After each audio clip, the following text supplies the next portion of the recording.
दर्द यहाँ से होता है तभी कोई रोड पे आता है, कोई रोड पे ऐसे नहीं चला आता। काम होगा, काम जैसे भी हो, लेकिन काम होगा। मैं कदम बढ़ाने जा रहा हूँ, आप लोग निश्चिंत रहिए। समाधान तो करना पड़ेगा, क्योंकि ये कोई आतंकवादी है नहीं, चाहे ये टेररिस्ट है नहीं, ये हमारे परिवार के सदस्य हैं। मैं माननीय मुख्यमंत्री जी को कहूँगा, अब मुझे पूर्ण विश्वास है युवराज जी कि ये समस्या समाधान होगी। नमस्कार, मैं युवराज, आप देख रहे हैं डेमोक्रेटिक लाइव। भारतीय लोकमंच पार्टी के प्रधान महासचिव और बिहार के जाने माने एक्टर कुणाल सिकंद हमारे साथ मौजूद हैं। हम इनसे बात करेंगे और जानेंगे कि जो कुछ हुआ था 27 दिसंबर को वार्ड सचिव के साथ, क्या ये अपना पार्टी का समर्थन वार्ड सचिव को मिलेगा? युवराज जी, सबसे पहले तो मैं आपके चैनल के माध्यम से आपको और आपकी पूरी टीम को मकर संक्रांति और पोंगल की हार्दिक बधाई एवं ढेर सारी शुभकामनाएं, और तमाम बिहार की जनता को मकर संक्रांति की हार्दिक बधाई और ढेर सारी शुभकामनाएं। युवराज जी, जो सवाल आपका है कि 27 दिसंबर को बिरचंदर पटेल पथ पर बीजेपी कार्यालय के बाहर जो हुआ, वो पूरे प्रदेश ने देखा, वो पूरे देश ने देखा, और स्थितियां ये बनी रही कि वहाँ लाठियां चली, गोली चलाने तक की नौबत आई, कई पुलिस वाले पर हमले भी हुए, पुलिस ने भी जिस तरीके से बर्बरतापूर्वक पीटा, ये बहुत ही अच्छी बात नहीं। ये कहीं ना कहीं प्रदेश का जो है मान और सम्मान के साथ लगातार प्रशासन ने खेलने की कोशिश की है, और वार्ड सचिवों को लगातार इस तरीके से बर्बरतापूर्वक, चाहे वो 2012 STET शिक्षक का मामला हो, धनंजय जी ने भी बताया था मुझे, और इसको लेकर मैंने बिहार स्तर पर मीटिंग भी की थी, वर्चुअल मीटिंग की थी। तो मैं यही कहना चाहूँगा कि अगर इनके पास समस्या है, इनकी समस्या है, इनके पास नहीं, इनकी समस्या है, तो मुझे पूर्ण विश्वास है युवराज जी कि हमारे अभिभावक बिहार के आदरणीय मुख्यमंत्री नीतीश कुमार जी उनकी समस्या समाधान करेंगे। हम लोगों ने भी ट्वीट करके उनको डिटेल्स बताई थी, सारी चीज़ जानकारियाँ जो भी ट्वीट जाती है वो सारे मुख्यमंत्री के नॉलेज में होता है, लेकिन इस तरीके से लगातार लाठी चार्ज करना, इसके हम लोग समर्थक नहीं हैं। लाठी चार्ज करना, गोली चलाना, इसके समर्थक नहीं है। और उन लोगों को भी सोचना चाहिए कि पहले हम मुख्यमंत्री से टाइम ले करके मिले, क्या समस्या है वो रखे। जैसे गए कई विपक्षी दलों के नेता के पास, वो लोग समय लेके गए हैं, उनसे मिले, उस तरीके से एक बार टाइम मांगते। अगर उसके बाद अगर टाइम नहीं मिलती है सरकार से, नहीं, यहाँ हम रोकना चाहेंगे। वो लोग टाइम भी मांगे थे और जनता दरबार में भी जाने का प्रयास किया, लेकिन जनता दरबार में क्या होता है, ऑनलाइन होता है, सारा प्रक्रिया ऑनलाइन है और सारा डिटेल देख लिया जाता है, उसके बाद ही जनता दरबार में उनको शामिल किया जाता है। तो इनको खारिज कर दिया गया। जब दरवाज़ा बंद हो गया सरकार का, तब जाकर के ये लोग बीजेपी कार्यालय के सामने बैठा। तो बीजेपी कार्यालय के सामने बैठे, तो ये हम कहना चाहेंगे कि सबसे पहली बात कि अगर इस तरीके से अगर हुआ है, ठीक है, तो ये गलत है। और जनता दरबार में जो भी अधिकारी समय देते हैं उनको समझना चाहिए कि भाई अगर जो समस्या है उस समस्या का निदान भी ज़रूरी है प्रदेश के अंदर में। अगर वार्ड सचिवों के साथ ऐसी समस्याएं आ रही है और लगातार उन पर जिस तरीके से, ये अच्छी बात नहीं है। मैं पुनः फिर आपको दोहरा रहा हूँ, ये अच्छी बात नहीं है। चाहे प्रदेश के कोई भी अगर समस्या है तो आप समाधान कीजिए, समाधान तो करना पड़ेगा, क्योंकि ये कोई आतंकवादी है नहीं, चाहे ये टेररिस्ट है नहीं, ये हमारे परिवार के सदस्य हैं। तो परिवार के सदस्य की समस्या तो हम लोगों को सुलझानी होगी। और देखिए, हमारे नेता पूर्व राज्यसभा सांसद ठाकुर अमर सिंह जी ने लोकमंच का निर्माण 2010 में इसीलिए किए थे क्योंकि समाज के हर व्यक्ति की समस्या निदान की जाए, और अगर हम जिस दिन समाज से सारी समस्या निदान कर लेंगे, हम उस दिन अपने आप को सफल पाएंगे। उसी कोशिश में हम लोग भी लगे हैं। अगर आपके द्वारा ये बात मेरे पास रखी गई है, तो मैं माननीय मुख्यमंत्री जी को पुनः एक बार फिर मैं पत्र के माध्यम से कहूँगा। अभी तो कोविड के शिकार हो चुके हैं, वो कोरोना संक्रमित है, फिर भी जिम्मेदारी तो जिम्मेदारी होती है, ठीक है। मैं माननीय मुख्यमंत्री जी को कहूँगा, अब मुझे पूर्ण विश्वास है युवराज जी कि ये समस्या समाधान होगी। आप भारतीय लोकमंच पार्टी के प्रधान महासचिव हैं, तो क्या आप उनका समर्थक बनेंगे? परिवार है सब अपने, समर्थक बनना क्या, जब परिवार ही है मेरा, कोई परिवार से बाहर होता है क्या? वो हमारे भाई है, बहन है, सब कोई हमसे उम्र में बड़े हैं, कोई हमसे उम्र में छोटे हैं, कोई हमारे गार्जियन हो सकते हैं वहाँ। तो इसमें समर्थक या नहीं समर्थक की कोई बात ही नहीं। और इसमें माननीय मुख्यमंत्री का एक 7 निश्चय योजना है, जिसको लेकर एक कमेटी बनाई गई और उसमें वार्ड सचिवों को नियुक्त किया गया। ठीक है। और फिर से 4 साल काम लिया गया और फिर से उनको 4 साल काम लेने के बाद हटा दिया जाता है, फिर सेम पद पे दूसरे लोगों को बहाल किया जा रहा है। जैसा देखिए, एक चीज़ और मेरे नॉलेज में आई थी, ठीक है, कि उन लोगों को पेमेंट भी नहीं मिला है। अगर हमने वादा किया है कि भैया, लेटर में ही ऐसा कहीं नहीं है कि आप लोगों को पेमेंट किया जाएगा, चाहे आप लोग को कोई मानदेय दिया जाएगा। पत्र निकला था, उसमें कहीं नहीं है कि आप लोगों को मानदेय दिया जाएगा। सिर्फ देख रेख में रहेगा आपका, और आपके वार्ड में कैसा काम हो रहा है नहीं हो रहा है, उसके लिए उसको नियुक्त किया गया था। देखिए वो पत्र मैं तो पढ़ा नहीं हूँ युवराज जी, लेकिन आपके अनुसार अगर उस पत्र में ऐसा नहीं है तो ये गलत है, और अगर माननीय मुख्यमंत्री जी के अनुसार ये चीज़ है लिखा हुआ तो फिर उसको सुधार करने की ज़रूरत है। इसलिए सुधार करने की ज़रूरत है कि किसी को काम पर रख करके फिर कह देना कि अब तुम्हारी ज़रूरत नहीं है, तुम जाओ, तो नहीं, ऐसा नहीं होता है। ठीक है युवराज जी, जरूरत तो है, लेकिन जरूरत को पूरा करने के लिए दूसरे लोगों को रखा जा रहा है। हाँ, दूसरे लोगों को रखना, क्योंकि देखिए सभी को ज़रूरत है, तो अगर ऐसा हुआ है तो ये गलत है।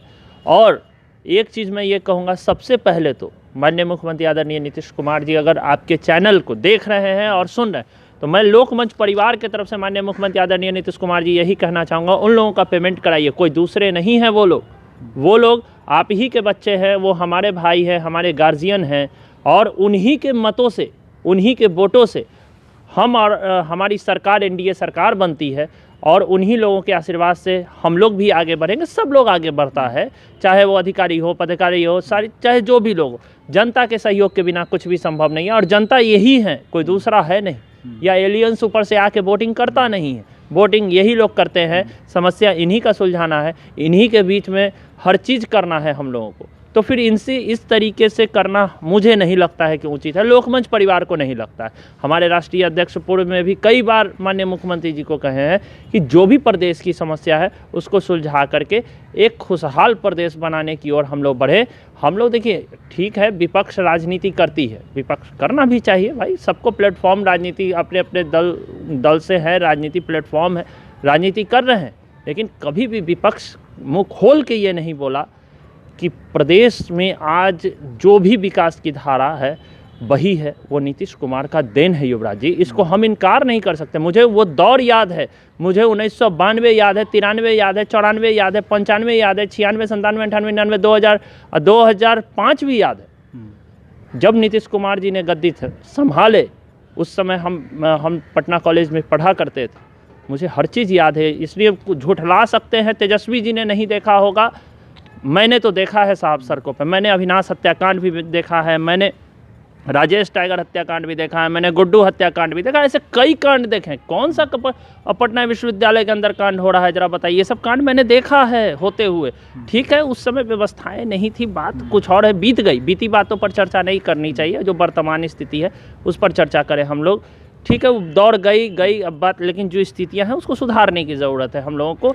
इस बात हम अभी ये कर रहे हैं कि वार्ड सचिव 4 साल काम कर चुके हैं, अनुभवी हो चुके हैं, उसके बाद जो अनुभवी लोग हैं उसको हटा कर नए लोगों को बहाल किया जा रहा है, फिर वो नए लोग 4 साल सीखने में बिताएंगे, फिर उसको बाहर हटा के फिर दूसरे लोग को बहाल करना। ये सरकार की जो नीति है, इसका आप समर्थन करते हैं या विरोध करते हैं? देखिए, सरकार की जो पुराने लोगों को हटा करके नए लोगों को बहाल करने की बात जो आप कर रहे हैं युवराज जी, तो मैं इसकी बात बता दूं, ज़रूरत के अनुसार पुराने लोगों को माननीय मुख्यमंत्री जाए, क्योंकि उनके पास एक एक्सपीरियंस है। ठीक है, इस काम को और विस्तृत करके नए लोगों को भी बहाली करें, ताकि वो पुराने लोग उनको सिखाएं, ट्रेनिंग दें, और वो भी जीविकोपार्जन कर सके और ये भी इनका भी। लेकिन एक चीज़ बहुत समझ में मुझे नहीं आ रहा है कि आखिर उनका पेमेंट क्यों रोका गया। उनको पेमेंट किया जाए, ठीक है, सबसे पहला पेमेंट किया जाए। दूसरा चीज़ है कि नए लोग जो आ रहे हैं ज़रूरत के अनुसार उनको भी रखा जाए, ताकि जो बेरोज़गारी का दौर, जो आलम जो है, बढ़ती जनसंख्या के विस्फोट के कारण जो हुआ वो कम हो। और एक बात और मैं कहना चाहूँगा कि वार्ड सचिवों को भी थोड़ा बहुत सोचना चाहिए कि ठीक है, टाइम वहाँ से नहीं मिला माननीय मुख्यमंत्री जी से, फिर प्रयास करते, फिर नहीं होता तो आंदोलन करते, नहीं होता धरने पर जाते हैं। वो प्रयास किए हैं, वो जितना था हम शुरू से दिखा रहे हैं, शुरू से कवर कर रहे हैं, वार्ड सचिव का खबर हम दिखा रहे हैं, सभी जगह वो गए, कई जगह तो मतलब दरवाजे पर से उनको लौटा दिया गया, मिलने नहीं दिया गया। वो सम्राट चौधरी, पंचायती राज मंत्री सम्राट चौधरी है, उनके दरवाजे पे गए, सम्राट चौधरी फ़ोन नहीं उठाते हैं, व्हाट्सअप किया जाता है उसका जवाब नहीं देते हैं। और टाइम लेकर भी, जिस दिन वो लोग बीजेपी कार्यालय के बाहर बैठे हुए थे, वो दिन भी पंचायती राज मंत्री सम्राट चौधरी ने कहा हम आ रहे हैं आप लोगों से मिलने के लिए, मिल लेंगे, उसमें बात करने में क्या है। लेकिन ये सभी लोग इंतजार करते रह गए, इतने ही में लाठीचार्ज हो गया। नहीं, ये गलत है। तब अगर इस तरीके की बातें, क्योंकि ऐसे मेरे नॉलेज में नहीं था, ठीक है, मैं पता करता हूँ, दिखवाता हूँ, अगर इस तरीके की बातें अगर है तो फिर मैं माननीय मुख्यमंत्री जी को कहूँगा। क्योंकि देखिए, मेरे नेता, मेरे माननीय गार्जियन, पूर्व राज्यसभा सांसद अब इस दुनिया में नहीं रहे, शायद रहते तो मैं ये समस्या मिनटों में सॉर्ट आउट करवा देता, मिनटों में, लेकिन नहीं है। लेकिन उनके जगह पे साधु शरण पांडे जी हैं। मैं राष्ट्रीय अध्यक्ष जी से बात करता हूं, इस पे बात करके जो भी एक निर्णय, कंक्रीट डिसीजन जो हम लोगों का आता है, वो हम माननीय मुख्यमंत्री जी को भेजते हैं। और मैं माननीय मुख्यमंत्री जी से कहूँगा इन लोगों की समस्या निदान ही न करें, इन लोगों की समस्या बल्कि जल्द से जल्द सुलझाकर एक तोहफा प्रदान करें। और जो अपने परिवार के सदस्य हैं, क्योंकि देखिए युवराज जी, दर्द यहाँ से होता है तभी कोई रोड पे आता है, कोई रोड पे ऐसे नहीं चला आता। ठीक है युवराज जी, आपको दर्द होगा तब आप रोड पे आइए। कोई अपना घर द्वार छोड़ के इस ठंड में, चाहे इस मतलब, क्योंकि 4 साल उन लोगों का बर्बाद भी हो गया। हाँ, मैं सहमत हूँ। उन लोगों का 4 साल में कितने दिन, कितने घंटे, कितने मिनट, कितने सेकंड जीवन का उन्होंने दिया है, इस बात को मैं समझता हूँ। और वो वक्त, वो क्रीम टाइम, वो लौट कर वापस उनका नहीं आएगा। तो ऐसी कई चीज़ें हैं, इस पर बिंदुओं पर सोचने और समझ करके हम लोग एक डिसीजन लेते हैं, और डिसीजन लेकर माननीय मुख्यमंत्री जी को कहते हैं। मुझे विश्वास है, क्योंकि लोकमंच की वो बात मानते हैं, उनको पता है कि लोकमंच ने कभी भी अपने लिए कुछ नहीं मांगा, सिर्फ और सिर्फ जनता की बात करता है ये दल, ठीक है।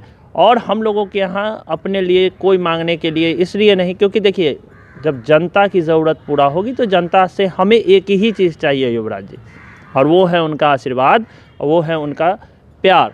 इससे ज़्यादा हम लोगों को कुछ भी नहीं चाहिए, और वो मिलता है, आपने देखा भी है, मिलता है हम लोगों को। तो इसलिए जो है, हम लोग फाइनली मुख्यमंत्री जी को डिसीजन ले लेते हैं, मुख्यमंत्री जी को बताते हैं, क्योंकि वो मिलेंगे नहीं। अभी कोरोना का शिकायत है, मान लें आदरणीय सम्राट चौधरी जी की जो बात कर रहे हैं, तो सम्राट जी से भी मैं मिलने की कोशिश करता हूँ, कहता हूँ उनको। लेकिन फिर भी सबसे बड़े गार्जियन हमारे बिहार में आदरणीय माननीय मुख्यमंत्री, अभिभावक मुख्यमंत्री जी हैं, मैं उनको कहता हूं, और वो जब आदेश कर देंगे तो सारा काम इजीली हो जाएगा, मुझे पता है। और साधु शरण पांडे जी जो है, उनके गृह जिला से भी आते हैं, इस कारण भी, सिंपैथी के कारण भी काम होगा, काम जैसे भी हो, लेकिन काम होगा युवराज जी, मुझे विश्वास है।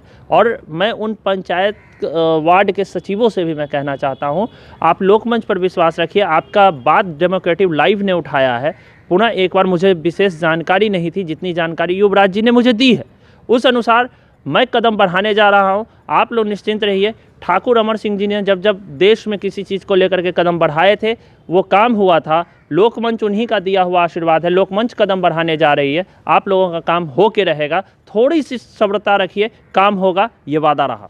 चलिए, बहुत बहुत धन्यवाद। तो ये थे भारतीय लोकमंच पार्टी के प्रधान महासचिव कुणाल सिकंद, हमारे साथ मौजूद हैं, बिहार के जाने माने कलाकार हैं, नरेंद्र मोदी के कई ये लेटर लिखने का क्षमता रखते हैं। तो कई ऐसे सवाल, इसलिए हमने इनसे इन सवालों पर इनसे जवाब लेना उचित समझा, ताकि वार्ड सचिव का जो मुद्दा अभी गर्म है, और वार्ड सचिव जिस तरह से संघर्ष कर रहे हैं, कहीं लाठी उन पे बरसाया जाता है, कहीं पानी का बौछार किया जाता है, आंसू गोले फेंके जाते हैं, दागे जाते हैं, इन पार्टी का भी एक उनका ओपिनियन लेना बहुत ज़रूरी था। तो ये भारतीय लोकमंच पार्टी के प्रधान महासचिव माननीय कुणाल सिकंद हमारे साथ मौजूद थे। इन्होंने कहा कि हम आपकी बात माननीय मुख्यमंत्री तक रखेंगे, और पत्र के जरिए भी हम उनको, क्योंकि कोविड चल रहा है, वो खुद कोरोना संक्रमित हो चुके हैं, तो मिलना तो संभव नहीं है, लेकिन हम पत्र के जरिए आपकी बात को हम माननीय मुख्यमंत्री के पास रखेंगे, और आपकी मांग जल्द से जल्द पूरा होगा। तो अभी तक हमारे चैनल को सब्सक्राइब नहीं किया है तो कर लीजिए, फेसबुक पे देख रहे हैं तो लाइक और फॉलो ज़रूर कर लीजिए। धन्यवाद।